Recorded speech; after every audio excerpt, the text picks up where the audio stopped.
오늘 읽은 본문의 말씀을 중심으로 해서 선한 일을 사모합시다 라는 제목으로 하나님의 말씀 앞으로 함께 나아가기를 소원합니다. 지난 주일에는 히브리서 13장의 본문을 중심으로 해서 우리가 믿음을 구체적으로 사용해야 하는 5가지 영역을 확인하였습니다.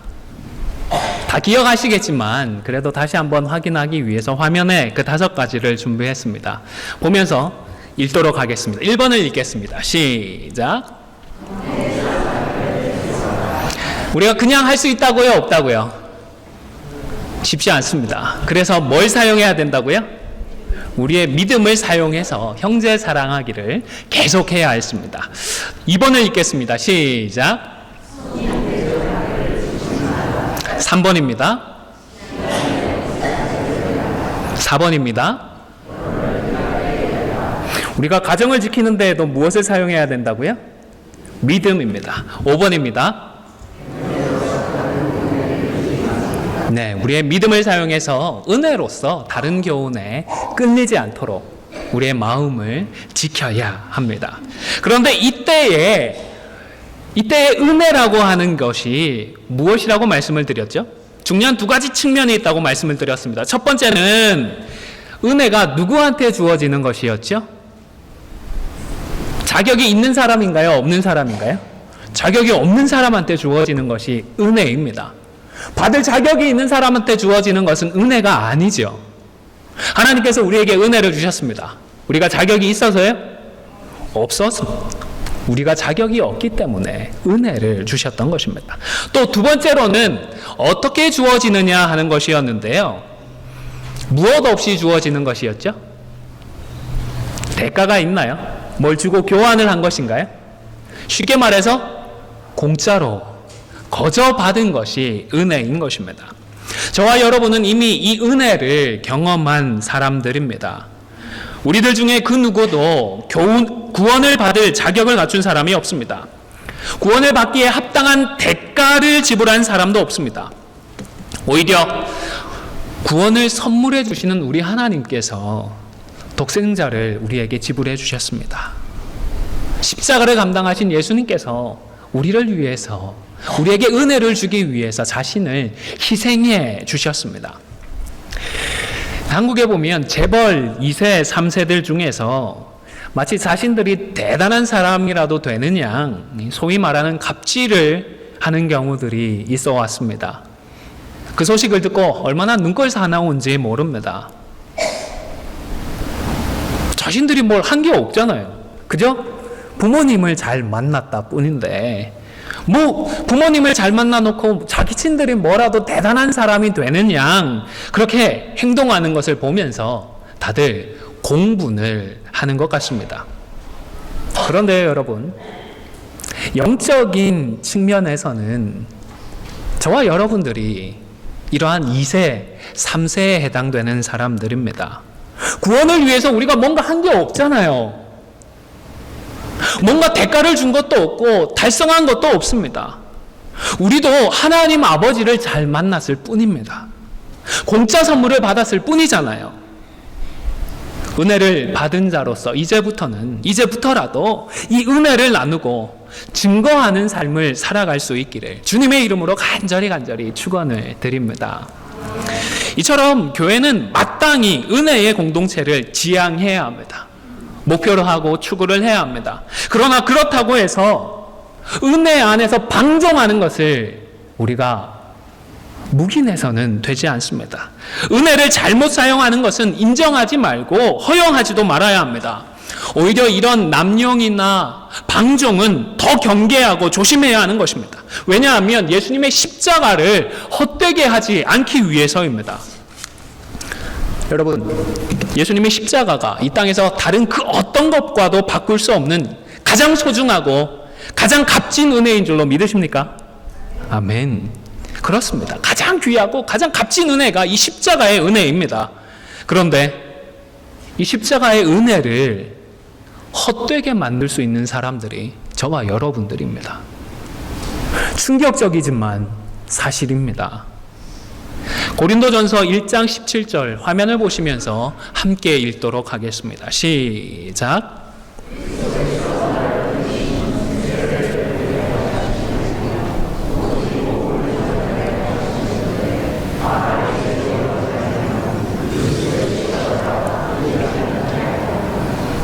여러분, 사도 바울도요, 십자가를 헛되게 하는 경우가 분명히 있다는 사실을 알았나요, 몰랐나요? 알았습니다. 그래서 이 십자가를 헛되지 않게 하고자 수고하고 노력했던 것입니다. 고린도후서 6장 1절 말씀도 함께 읽겠습니다. 시작.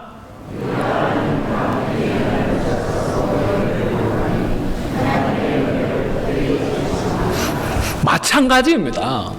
성도라고 하는 우리들이 가장 값진 이 십자가의 은혜를 헛되게 해버릴 수 있기 때문에 바울은 하나님의 은혜를 성도들과 교회들이 헛되이 받지 않도록 권면하고 가르치고 교훈하고 있는 것입니다.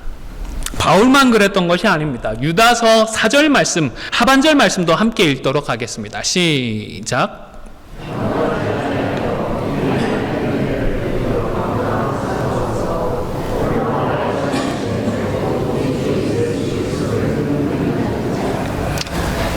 예수님의 형제 야고보의 형제인 이 유다 역시도 사람들이 하나님의 은혜를 방탕한 것으로 바꾸어 버릴 수도 있다는 사실을 잘 알고 이것을 경계하고 있었던 것입니다. 사실이 좀 그렇지 않습니까? 은혜가 주어질 것을 알고 있는데 실수하거나 범죄하지 않을 수 있는 사람이 과연 얼마나 될까요? 우리가 은혜로서 마음과 생각을 지키지 않으면 누구든지 다른 은혜의 유혹에 넘어갈 수밖에 없는 것입니다.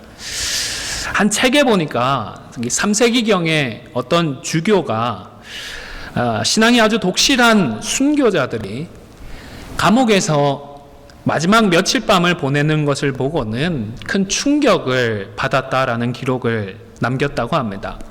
여러분, 내가 며칠 뒤에 신앙 때문에, 이 믿음 때문에 순교를 당하기로 되어 있다. 그래서 감옥에 갇혀 있다. 그러면 그 남은 며칠 기간을 어떻게 보내야 할까요? 행여나 내 말이나 행동에서 회개하지 못한 죄들은 있지 않은지 돌아봐야 하지 않을까요? 또 주님을 만날 그 영광스러운 그 시간을 고대하며 하나님 앞에 나아갈 준비를 해야 하지 않을까요? 그런데 이 주교님이 만났던 그분들은 분명히 순교를 각오할 정도로 예수님을 부인하고 십자가를 부정하면 자유인이 될 수 있었을 텐데 마다하지 않고 예수님을 끝까지 주님으로 인정하며 감옥에서 순교를 각오하고 있었는데 그 남은 며칠을 그만 요란한 술판을 벌리고 난잡한 성행위로 허송을 했다는 것입니다. 불과 며칠 남지 않은 이 땅에서의 시간을 찬송을 하고 기도하면서 주님을 만날 그 순간을 준비하는 것이 아니라 방탕하고 추한 일들로 자신을 더럽히고 말았다는 것입니다. 제가 감히 이분들이 구원을 받은 분들인지 구원을 받지 않은 분들인지 판단할 수는 없습니다. 구원의 여부는 하나님만 아시기 때문입니다. 그러나 이분들의 마지막 며칠을 보면 이들의 모습을 보면서 하나님께서 결코 기뻐하시지만은 않았겠다 싶습니다. 순교하는 스데반을 바라보면서 우리 하나님께서 느꼈던 그 마음과 이분들을 바라보시던 하나님의 마음은 틀림없이 달랐을 것입니다. 사랑하는 성도 여러분, 우리 교회는 하나님의 사랑과 은혜를 강조해야 하지만 그렇다고 해서 이것을 남용하거나 그 안에서 방종하지 않도록 경계해야 하는 것입니다. 자, 그렇다면 하나님의 은혜와 사랑을 경험한 사람은 어떻게 해야 할까요? 받은 그 은혜에 합당한 삶을 살고 감사하는 삶을 살아야 할 줄로 믿습니다. 에베소서 4장 1절 말씀도 화면을 보시면서 함께 읽도록 하겠습니다. 시작.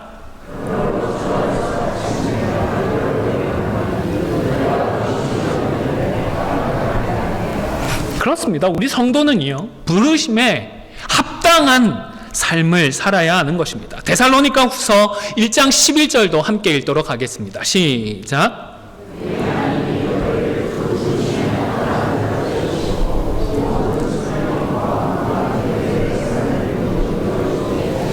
아멘. 여기서도 사도 바울은 성도들이 하나님께서 부르신 그 부르심에 합당한 자로 여김을 받는 삶을 살 수 있도록 간구하고 있습니다. 에베소서 4장 13절도 함께 읽겠습니다. 시작.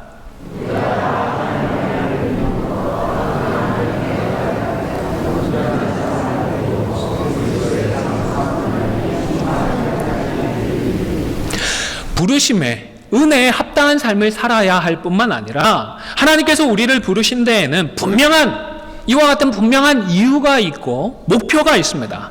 바로 예수 그리스도의 장성한 분량이 충만한 그것까지입니다. 물론 예수 그리스도의 장성한 분량도 부족해서 충만한 곳이라고 하는데 표현이 너무 거창하게 느껴집니다. 부담스럽습니다.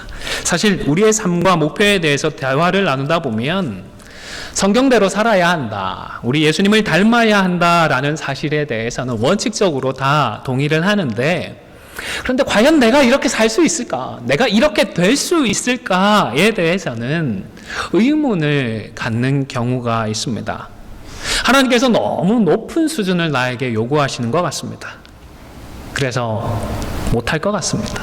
안 될 것 같아서 먼저 포기를 해버리는 경우도 있는 것 같습니다. 사실 그렇습니다. 처음부터 예수님을 목표로 하면 이 목표는 우리가 범접하기 어렵게 느껴지는 것이 사실입니다.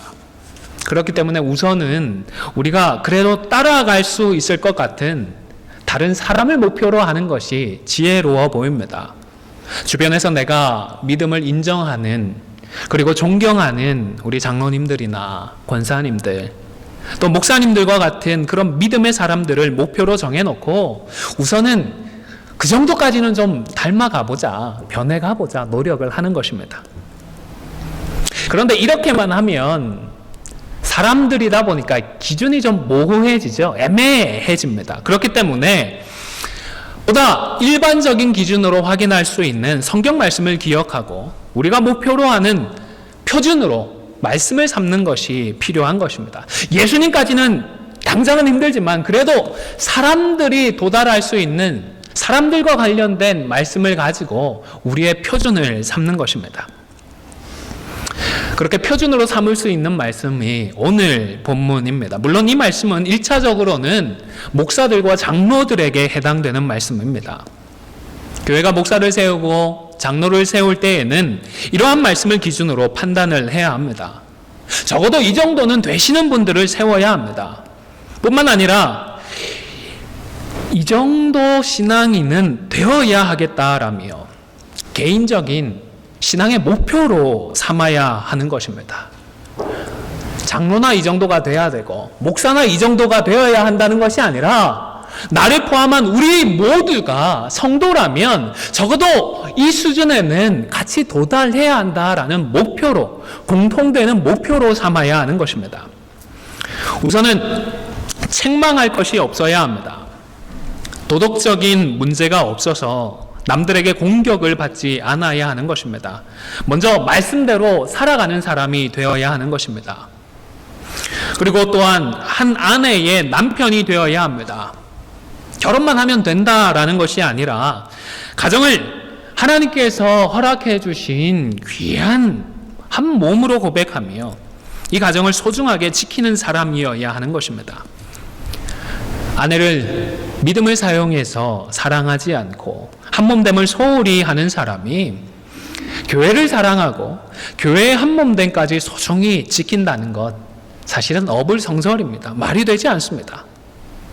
자기가 기분이 좋을 때야, 은혜가 있을 때야 누구나 잘 하겠지요. 문제는 기분이 좋지 않고 심지어 화가 났을 때에도 선은 넘지 말아야 하는 것입니다.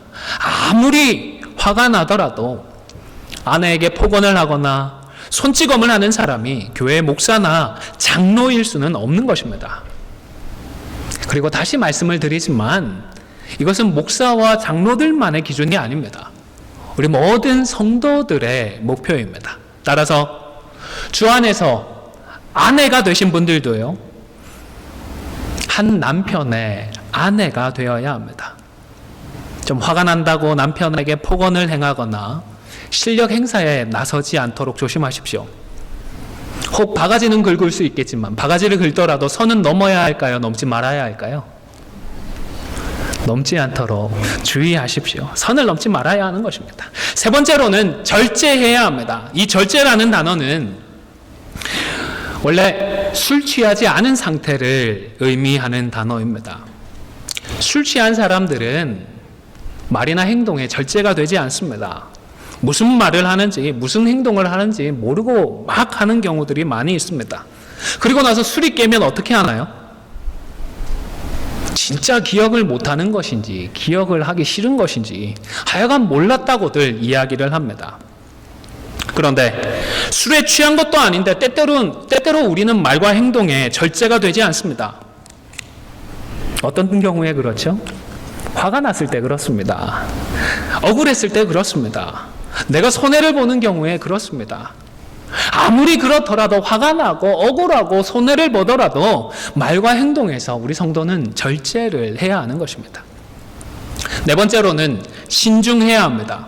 이 단어는 건전한 정신을 가지고 차분하다라는 그런 뜻입니다. 주의 일을 함에 있어서 충동적으로 하지 않는 것입니다. 분별력 있게 행동하는 사람이어야 하는 것입니다. 다섯 번째로는 단정해야 합니다. 이것은 질서 있고 예의 바르다라는 뜻입니다. 말과 행동에 있어서 도가 지나치지 않고 정중해야 하는 것입니다. 우리 이민교회 성도들에게 좀 더 필요한 말씀이 아닌가 생각을 합니다. 한국에 있을 때보다는 미국에서 살면서 사실 다른 사람들의 눈치를 볼 필요가 별로 없습니다. 하고 싶은 거 하고 하고 싶은 말 다 하고 살 수가 있는데, 하지만 하나님이 계십니다. 말과 행동에 있어서 하나님 앞에서 단정해야 함을 명심해야 하는 것입니다. 여섯 번째로 나그네를 대접해야 합니다. 이 초대교회의 맥락을 조금 이해할 필요가 있습니다.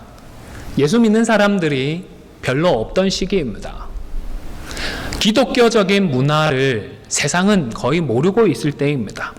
오히려 핍박하고 억압하고 무시하던 그런 시대입니다.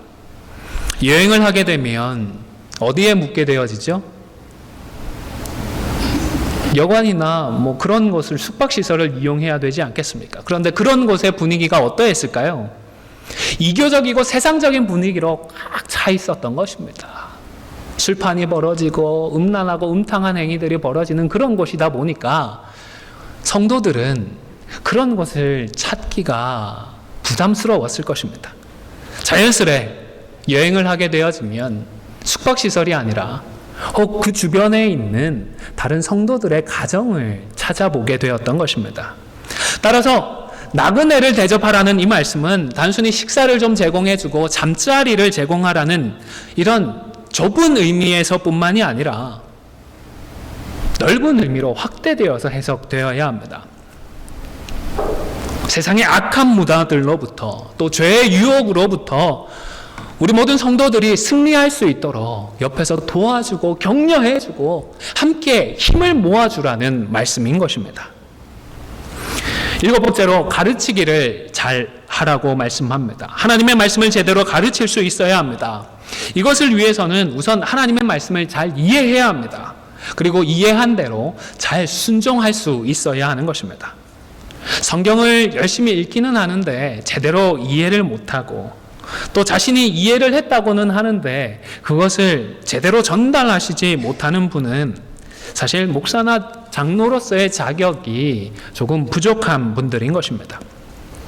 또 여덟 번째로 술을 즐기지 않으라고 했습니다. 여기서 즐긴다라는 이 단어는 곁에 오래 앉아 있다라는 이런 의미입니다. 무절제하게 술을 즐기고 술을 통해서 마음의 안위와 쾌락을 누리는 그런 사람은 목사와 장로의 자격이 없다는 것입니다.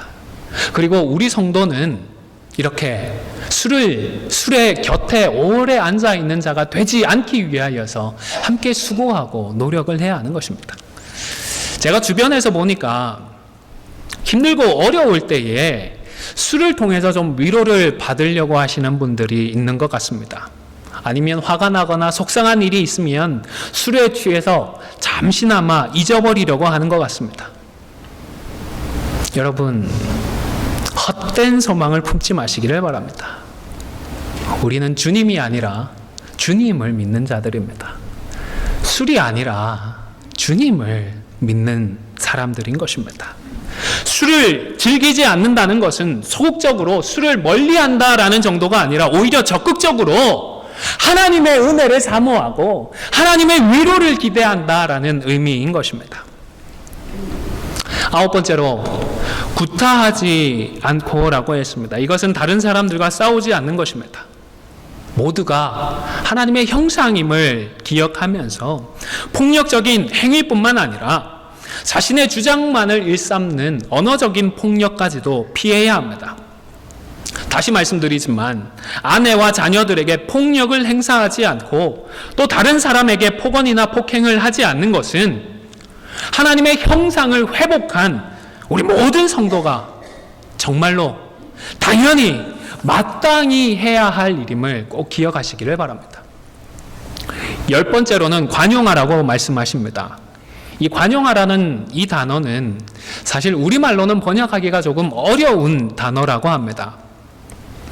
우리가 생각하는 그런 관용이라는 뜻과는 좀 달리 손해나 아픔을 감수할 수 있어야 한다라는 그런 의미입니다. 희생을 감수하라는 그런 의미가 될 것입니다. 11번째로는 다투지 말라고 말씀을 합니다. 이것은 자기 주장만을 내세우지 않고 타인의 의견을 수렴할 수 있는 태도입니다. 귀를 틀어 막아버리고 듣지 않는 사람을 만나면 어떤 마음이 드시죠? 우선 답답하시잖아요. 아유 속 터져, 아유 속 터져, 속으로 생각하시잖아요. 만약 이런 분이 교회 목사이고 이런 분이 교회 장로이면 어떨까요? 교회에 와서도 아이고 속 터져, 아이고 속 터져 하지 않겠습니까? 목사나 장로뿐만 아니라 이 역시도 우리 모든 성도들이 반드시 극복해야 할 모습인 것입니다. 다투지 말아야 하겠습니다. 12번째로 돈을 사랑하지 않고 라고 했습니다. 하나님의 뜻을 이루고 하나님의 말씀을 성취하는 것보다 재물을 모으는 것을 우선하지 말라는 것입니다. 재물의 힘을 믿지 말라는 것입니다. 돈이라고 하는 것은 우리가 우리에게 주어진 본분들에 충성을 다하다 보면 하나님께서 선물로 주시는 것입니다. 자연스럽게 따라오는 것들입니다. 물론 열심히 노력하고 더 충성할 수는 있지만 돈이 우리에게 우선되는 목표가 되지 않도록 마음과 생각을 지켜야 하는 것입니다. 13번째로는 자기 집을 잘 다스려서 자녀들로 모든 공손함으로 복종하게 해야 합니다. 가정을 잘 다스리라는 말씀이죠. 말로만 이래라 저렇게 해라 하는 것이 아니라 실제의 삶에서 모범이 되고 본이 되어야 하는 것입니다. 그리고 14번째로는 새로 입교한 자는 아무리 유능하다고 하더라도 감독으로 세우지 말라고 말씀을 합니다. 왜냐하면 교만에 빠질 가능성이 매우 높기 때문입니다. 그리고 이 말씀은 단순히 기간만을 의미하는 것이 아닙니다. 제대로 검증을 해야 한다라는 그런 의미입니다. 어떤 사람인지 제대로 알지 못하면서 처음 보고 짧은 기간 동안에 열심을 좀 내는 것을 보고 섣부르게 그 사람에 대해서 판단하지 말라는 것입니다. 시간도 제대로 들여서 그리고 정말로 찬찬히 돌아보아서 직분을 감당할 수 있는 수준의 믿음을 가진 사람인지 아닌지를 제대로 검증해야 하는 것입니다. 교회는 검증되지 않은 사람에게 직분을 맡기는 모험이나 도박과 같은 행동을 극도로 경계해야 하는 것입니다. 그리고 15번째로는 외인에게서도 선한 증거를 얻은 자가 되어야 합니다. 교회 안에서는 사실 얼마든지 잘할 수 있습니다. 교회 와서만 잘하면 되니까요. 교회 와서는 사실 손해볼 일도 별로 없습니다. 관건은 교회 밖입니다. 교회 밖에서도 믿음의 사람으로 인정을 받을 수 있어야 하는 것입니다. 이중적이고 이원론적인 모습을 경계하는 것입니다. 오늘날에도 쉽지 않습니다. 그런데 초대교회 당시를 생각해 보시기를 바랍니다. 기독신앙을 인정해주지 않습니다. 믿음으로 살아간다는 것 사람들이 별로 신경도 쓰지 않고 오히려 핍박하던 그런 시대입니다. 그런데 그런 시기에서조차 믿음으로 외인들에게 인정을 받으라고 권면을 했던 것입니다. 이것이 얼마나 중요한 부분인지 우리가 감안을 해야 하는 것입니다. 오늘 본문의 이러한 말씀은 제가 계속해서 말씀을 드리지만 직분을 맡아 교회를 겸손히 섬기고자 하시는 분들이 목표로 해야 하는 말씀이지만 뿐만 아니라 은혜에 합당한 삶을 살아가야 하는 우리 모든 성도들이 공통적으로 목표로 삼아야 하는 말씀입니다. 말씀을 붙들고 이런 사람으로 변화되어 가야 하는 것입니다.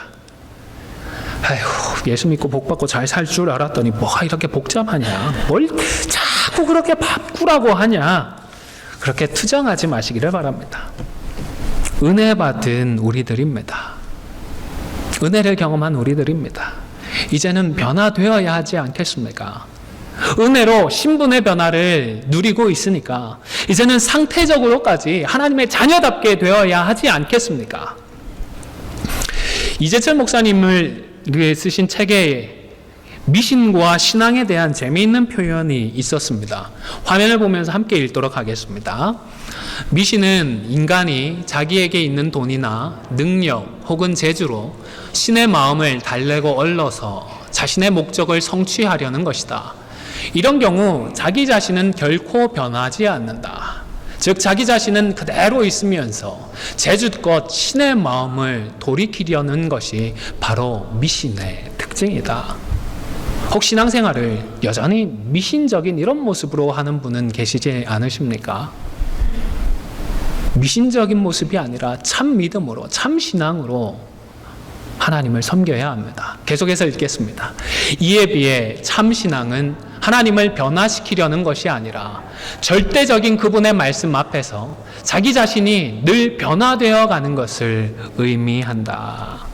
참 적절한 설명인 것 같습니다. 여러분, 예수를 믿는다고 하면서 미신적인 신앙생활을 하지 말아야 합니다. 십자가의 은혜를 우리가 경험했으니까 더 이상은 하나님을 달래어서 나의 욕심을 이루려고 하지 말고 이제는 하나님 앞에서 하나님의 말씀으로 나를 변화시켜 가야 하는 것입니다.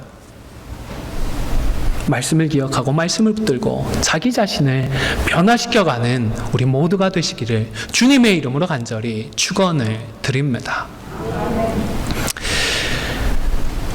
솔직히 말해서 저는 할 수만 있으면 장로 투표를 피하고 싶습니다. 지난 10년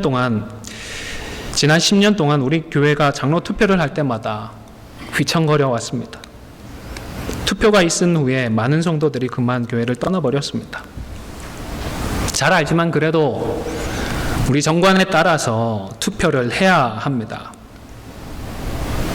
바라고 기도하기는 이번에는 달랐으면 합니다. 여러분 위해서 기도해 주시기를 바랍니다. 사단마귀가 우리 교회와 우리 성도들의 마음을 틈타고 교회를 찢어놓지 않도록 기도해 주시기를 바랍니다. 그리고 우리 모두가 하나님께서 하시는 일임을 고백하고 결과에는 인정하고 따를 수 있도록 기도해 주십시오.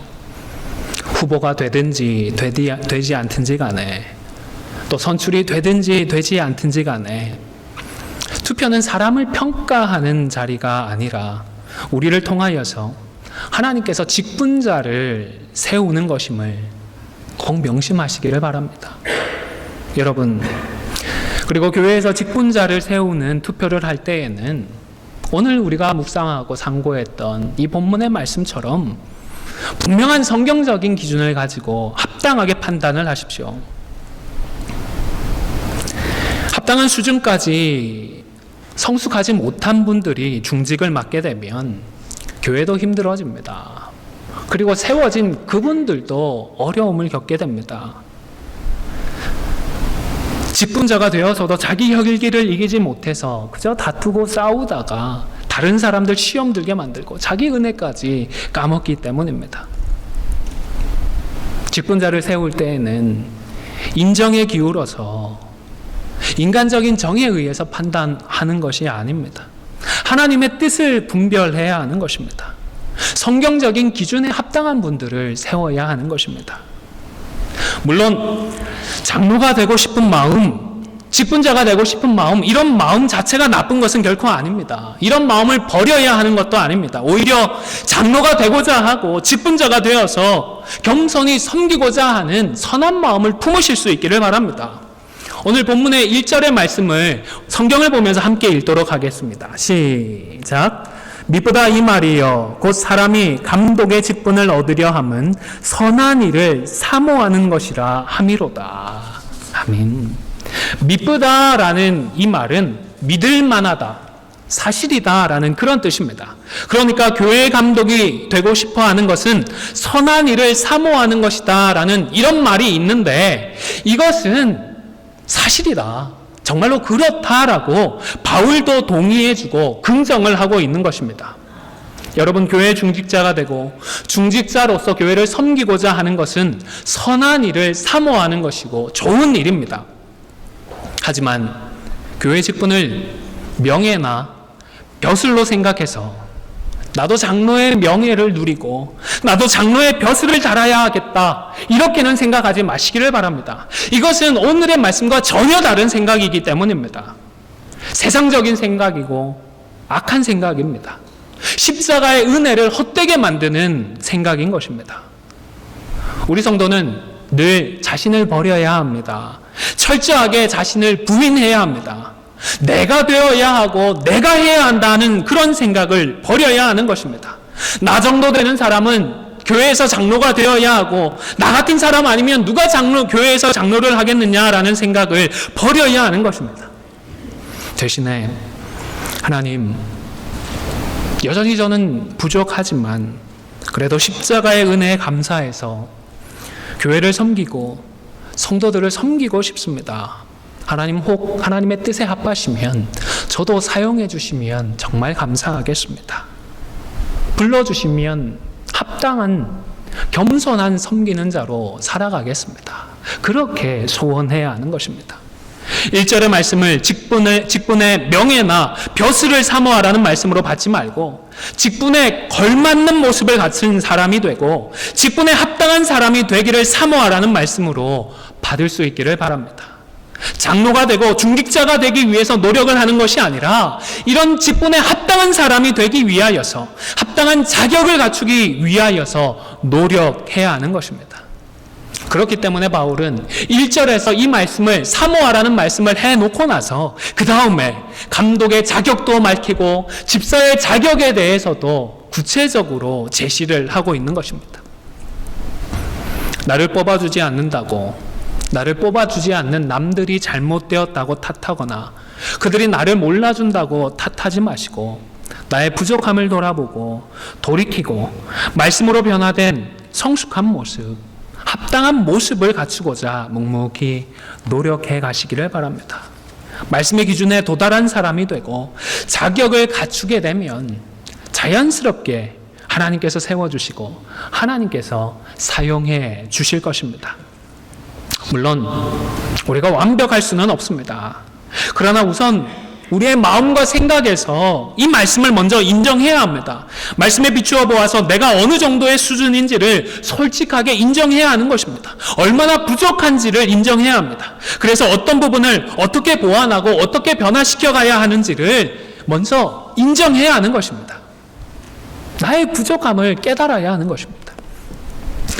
필립 얀시라고 하는 제가 참 존경하는 미국 작가가 있습니다. 그분이 이런 말을 했습니다. 화면을 보면서 함께 읽겠습니다. 시작.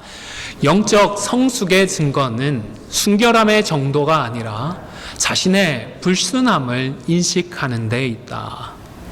여러분, 성숙한 성도는 교만이 아니라 겸손을 향합니다.